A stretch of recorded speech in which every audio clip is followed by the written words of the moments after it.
Ja, eintlik kan ons kon sê die hele Nuwe Testament, die grootste gedeelte van hom is eintlik 'n sendingreis van Paulus oor die hele Midde-Ooste rondgereis het. So nou het ons die voorreg vanoggend vir Jan de Bruin hier te hê. Hy is ook 'n sendeling. So ek gaan nou hom 'n bietjie goeiemôre by ons geek Jan. Sê maar gou eers vir ons jou gesin, wie is hulle? Jy en ek is getroud met Annelies en ons het een dogtertjie, Terina. Sy is nou 6 jaar oud en in graad 1 en in mikrolaerskool in Bruin. Goed, baie welkom hier. So, ons gaan sommer onmiddellik wegval. Jy kan ons 'n bietjie vertel van hierdie reis van jou. Elkeen van ons lewe is 'n soort reis. Wat is die reis waarna jy gegaan het? Want jou is 'n bietjie anders as ons en meeste van ons het by jou gebly, maar jy het nou ver wêreld gegaan. Vertel ons 'n bietjie iets van hierdie sendingreis waarop jy... Ja, daar moet ek net begin om te sê, ek het 'n reis, maar dis nie ek wat die reis begin het nie. God het 'n reis saam met my baie jare terug begin. Ek is nooit bewus daarvan nie, tot op 'n sekere stadium in my lewe, 1992, waar die Here gesê het, nou, ek is al lankal met jou op reis, word wakker. So toe ek wakker word, is toen van daar waar ek nou basies kan onthou en met julle wil deel. 1993 was die eerste keer wat ek basies my reis begin het en dit was sommer saam met die studente elke jaar Junie maand Mosambik toe. Ek het 7 keer dit meegemaak, 7 keer saam met studente uitgereik, oral in Mosambik, Suid, Noord, Wes en Oos, en dit was ongelooflike tye, want dis waar ek geleer het dat dit nie net om my gaan. En daar's ander mense ook wat Jesus ken. Mense wat nie wit is nie. Mense wat ander hare het as ek. Ander vel het as ek. Anders ruik as ek. Want ons ruik ons almal dieselfde. Ons lyk ons almal dieselfde. So die Here is ons eintlik lief net vir ons. Dit was maar die prentjie wat in my gedwaal het. Want toe ek op reis begin gaan, toe die Here baie ander goed vir my begin opsluit. Kan ek gou eentjie, jy wil kortliks net sê, wat het daai een keer gebeur, wat jy so 'n bietjie langer weg was? Ja, ons was in 2007 is ons in Zambië, Lusaka, is ons op die lughawe gearresteer, omdat ons 2 uur in die nag op die lughawe gestop het, en na 6 in die aand, tussen 6 in die aand en 6 in die oggend, is alle publieke plekke soos 'n lughawe militêr gebied, en word deur die militêre polisie bewaak. Dis nou Afrika deel.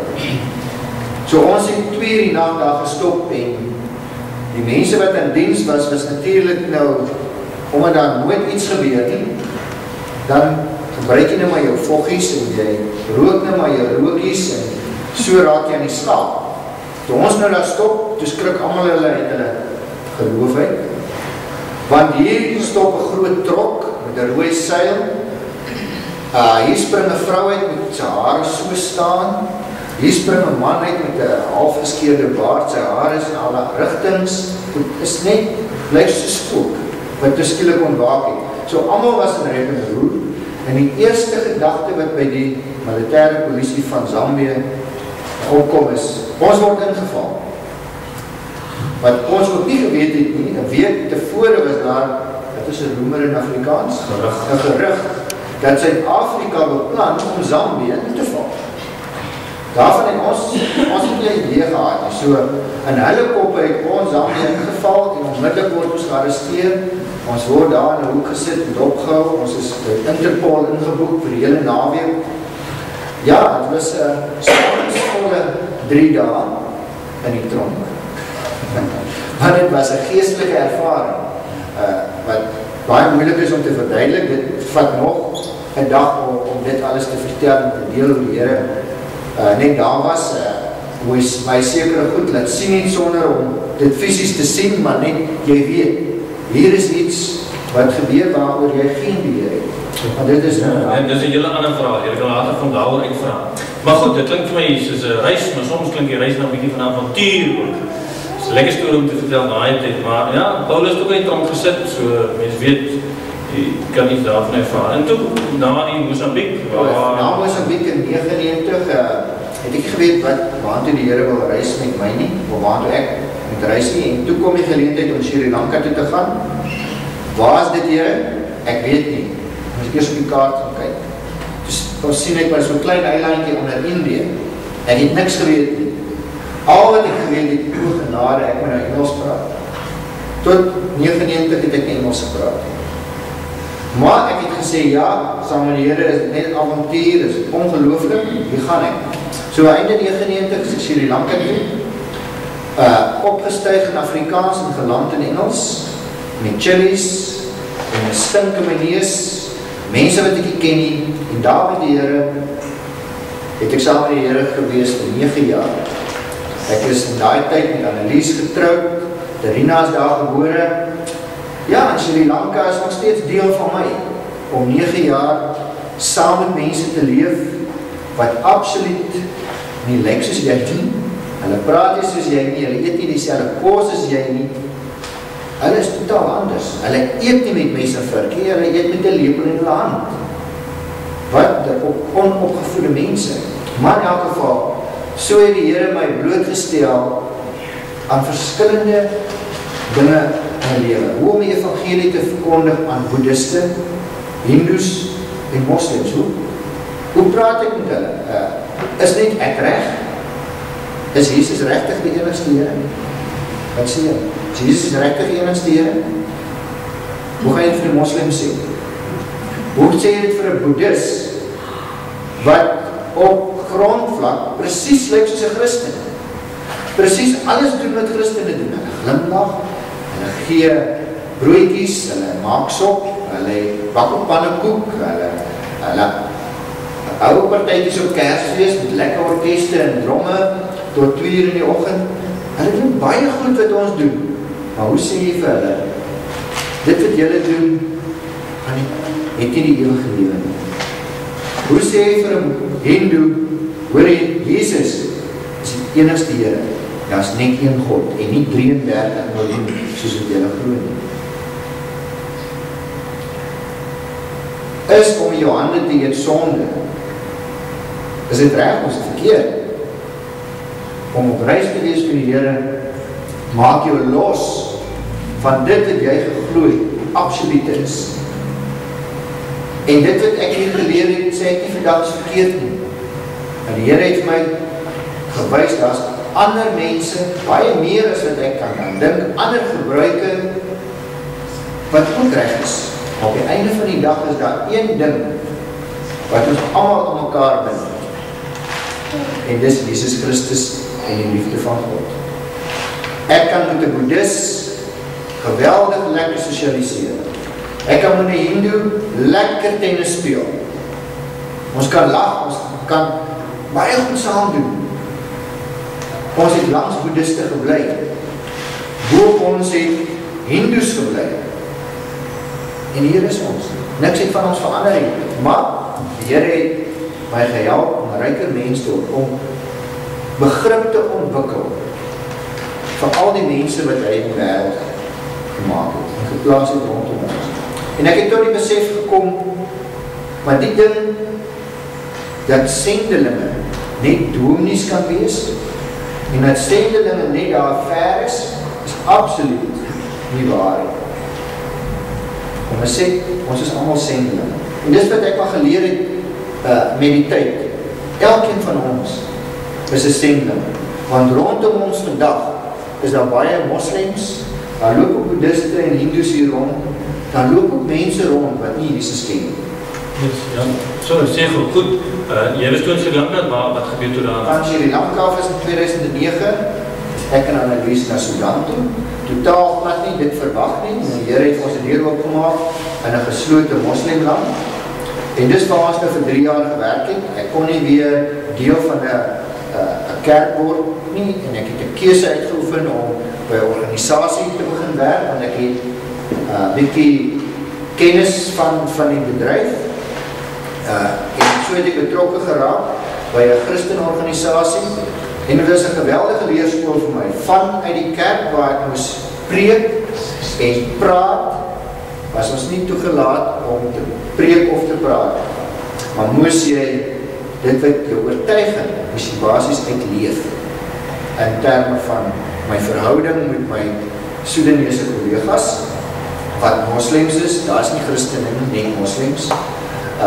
Ek moes in die manier hoe ek met hulle praat, hulle werk oorhandig, hulle groet in die oggend, op totaal ander wyse moes ek die evangelie basis kom uitdeel, wat nogal eindig is. Dan kan jy vir ons iets sê, hierdie werk is humanitaire werk, wat behels dit min of meer, net so kortliks? Humanitaire werk is basis werk wat gedoen word onder noodlydendes, oor mense wat vlug as gevolg van 'n oorlog of in 'n groot ramp betrokke was, soos die tsunami of die aardbewing in Haiti of die oorstromings in Japan. So mense wat wat vrywillig gaan werk in daai lande. Natuurlik is baie van hulle word sluit aan by groot organisasies soos die VN, United Nations wat ons ken, of ander kleiner organisasies, en hulle help basies die mense in nood deur vir hulle voedsel te verskaf of mediese dienste of water. So ek het betrokke geraak by 'n Switserse organisasie wat op emergency gefokus het, en ons het vir mense waterputte geboor en water voorsien. So die een groep mense het 30.000 inwoners gehad, en ons het vir die 30.000 mense water voorsien. Ons het ook 'n kliniek gevestig om primêre gesondheidsorg daar te doen. So daar is voorgeboorte klasse wat ons met die mense doen. Die hele 9 maande word die swanger ma's gelei, hoe om hygiënies te wees as hulle dag 'n geboorte skenk, en dan kan hulle ook na ons toe kom, en ons het verpleegsters wat opgelei is, en mediese dokters wat dan die hele geboorteproses hanteer, en ons het basis en hygiëneproses projekte gehad. Leerkinders, as jy toilet toe gaan, was jy jou hande. As jy nie jou hande was nie, en jy eet kos, termineer, word die kos besoedel, kom in jou liggaam en jy word siek. So daar is verskillende onderafdeling van projekte wat deel is van jou voorgrootte uitreik na die mense. Okay. Sê gou, jy het nou so 'n bietjie geraak aan, maar die hele idee om nou in vreemde kulture, vreemde gelowe, wat is wat uitdagings staar mense in die oog? Ja, ek dink een van die grootste uitdagings wat 'n mens kan hê is, hoe aarde het ek hier gekom? Soms weet jy nie hoe kom jy op 'n plek. Ek het nie geweet hoe ek in Sri Lanka gekom het, maar die uitdaging is, jy is 'n vreemde kultuur. Die mense fisies is anders. Niks is dieselfde nie. Hulle uitkyk op die lewe, hulle verwagtings, hulle taal. Ek dink die grootste uitdagings is die taal en die kos. Al die ander goed kan mens nog, jy kan nog 'n bietjie warm kry, en jy kan sweet in die nag, en dan vat jy koue stort. Maar as jy die hele dag in jou kaas, in jou vleis, in jou rys, in jou botter, met chili. As jy chips koop, dan is dit chili. As jy sous gooi, is dit chili. As jy bladjampels, is dit chili. As jy gewoon 'n bietjie botter op jou brood sit, is dat chili. Ek bedoel, vir die mense is dit normaal. Dit is die uitdagings, en dan is 'n familie om privaatheid te hê, om net 'n bietjie jouself te wees, om jou eie ding te doen, om ook vleis te braai, maar nie nou, jy kry nie skaapchops daar. Jy kry ook die bors daar, maar jy kry chili bites. Was in 'n ander vorm. So die uitdaging is om iets van jouself saam te vat, want dit help jou om te koop, om te oorleef. Want dit is angswekkend. Niemand praat met jou in Afrikaans nie. Niemand dink soos jy dink nie. Almal is spesieus oor jou. Toe ek gegaan het, was dit my grootste uitdaging om nie 'n Sri Lankaanse meisie te hê. Want vir 'n eenvoudige rede, ek het toe 'n meisie gehad en sy was van Suid-Afrika. Ons was toen nog nie getroud nie. Maar binne die koppe van 'n vreemde kultuur leef daar iets van, wow, as dit 'n Hindu of 'n Boeddhist is, of 'n Moslim, wow, hier is iemand wat beskikbaar is vir my. Argument so dalwe vir 'n boeddhis om haarself uit haar eie klas uit te werk. Boeddhiste werk sy systeme werk in klasse, Hindus werk in kaste. Dit is 'n ander gesprek wat mens kan hê. Maar vir die boeddhist om van een klas na 'n hoër klas te gaan, is dit om te buitelande te trou. Vir 'n Hindu om van 'n laer kas in die samelewing na volk hoër kas toe te beweeg, kan jy net deur 'n huwelik beweeg. Jy kan jou nie uitkoop nie, net deur 'n huwelik. So, die wêreld is op vir my. Yes. Jong, ek weiger om vir jou te vra, maar ek wil net die handstorie verduidelik. Hoe eet jy en hoe werk jy, hoe is die hand, so in Sri Lanka? Sri Lanka was baie moeilik, want jy mag net met jou regterhand eet. Jy mag nie met jou linkerhand eet nie, net met jou regterhand, want met jou linkerhand is die hand, die onreine hand, en dis die hand wat jy gebruik as jy toilet toe gaan. As jy toilet toe gaan, mag jy ook nie jou regterhand gebruik nie. So, want dis die hand waarmee jy eet, dis die reine hand. So, ja, en dit word baie, hulle hou jy nogal dop. Sê vir jou, sien jy moet maar net fokus op jou regterhand, hoor. Dus kan nog wel een mooie story afgeven, die verkeerde aanbieden. Ja, nee, goed, en so die kosse en al die dinge, en dan jy het al so 'n bietjie gesê oor die verskillende gelowe, maar jy het nou in Sri Lanka, wat meer boeddhisties, Hindu, maar ek my Sudan is grootliks moslim. Wat is die uitdagings om in 'n moslimland te probeer werk? Die grootste uitdaging was om nie in moeilikheid te beland. Baie maklik om in moeilikheid te beland. Hulle sien jou totaal, vir moslims is Christene totaal nou teen die Koran. Ons verkondig valse leer, wat ons in glo is 3 gode, en hulle het net een God. So ons is in die eerste plek 'n vyand, hulle vyand. So jy moet versigtig wees wat jy vir hulle sê, jy mag glad nie, hulle weet jy is 'n Christen, maar jy mag glad nie jou geloof bely nie. Jy kan dit uitleef, natuurlijk trek jy die voordeel daarvan, en dis waaroor het gaan.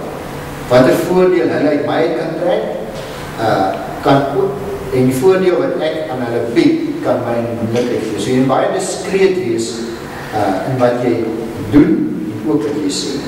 Baie versigtig wees, en veral in 'n moslimland, hulle gaan verklaar jou by die regering, hulle sluit jou toe, en dan, hulle hou jou daar.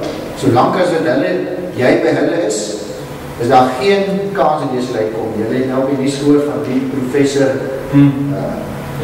van Dubai. As jy in 'n islamitiese land jou voet verkeerd sit, dan val jy direk onder die wette van die Koran. En dit is finaal. As hulle besluit het, jy is skuldig, niks anders sal jou onskuld bewys nie. En as hulle besluit het, dis die doodstraf, is dit die doodstraf, al is jy onskuldig. Hulle interpreteer jou handel en wandel gegrond op die Koran. En hulle is baie wetties. Daar is nie 'n grys gebied nie, alhoewel moslims ook maar soos baie ander mense 2 lewens het. Hulle het 'n daglewe en hulle 'n naglewe. Of hulle het 'n publieke lewe en 'n privaat lewe. En die 2 is totaal en al verwyderd van mekaar.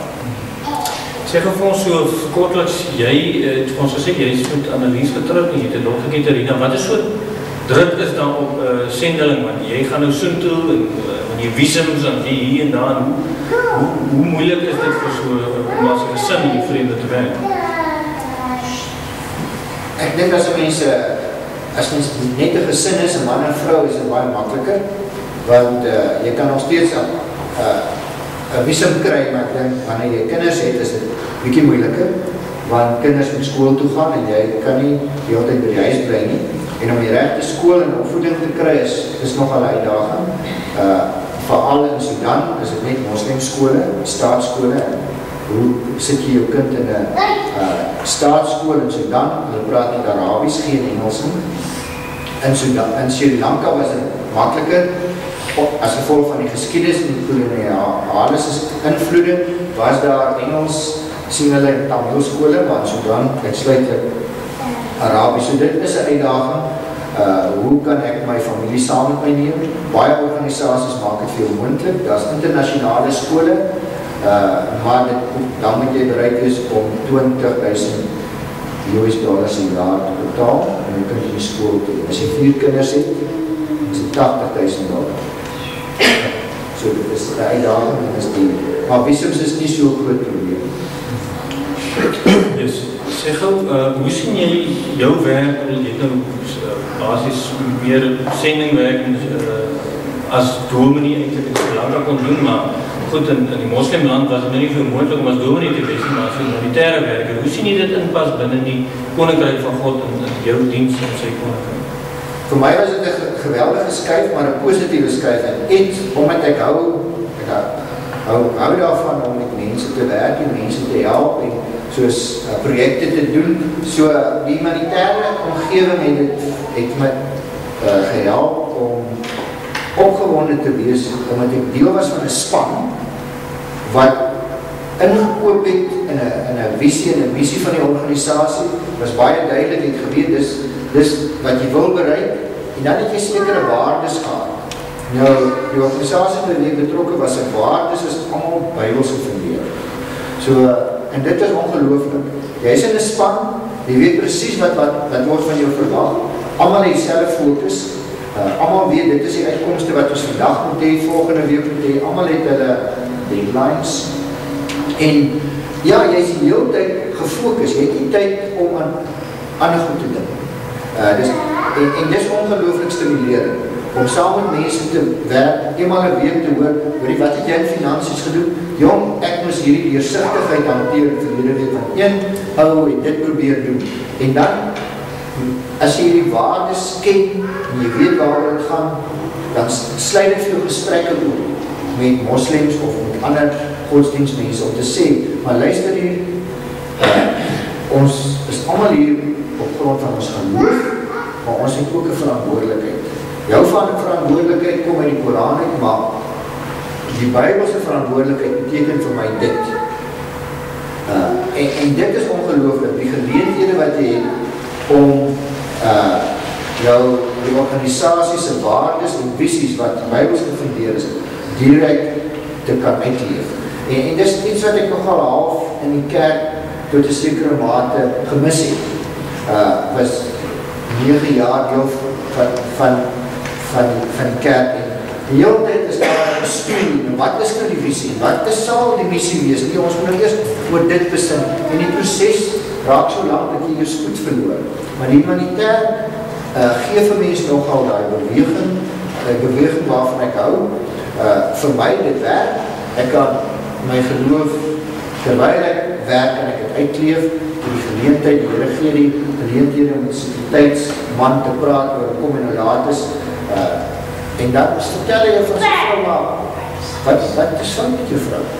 Wat baie moeiliker is in die kerk, want jy werk met jou gemeente, is anders dit, so ja, die diversiteit waarmee jy werk, die geleenthede is baie meer in die humanitaire wêreld, en ook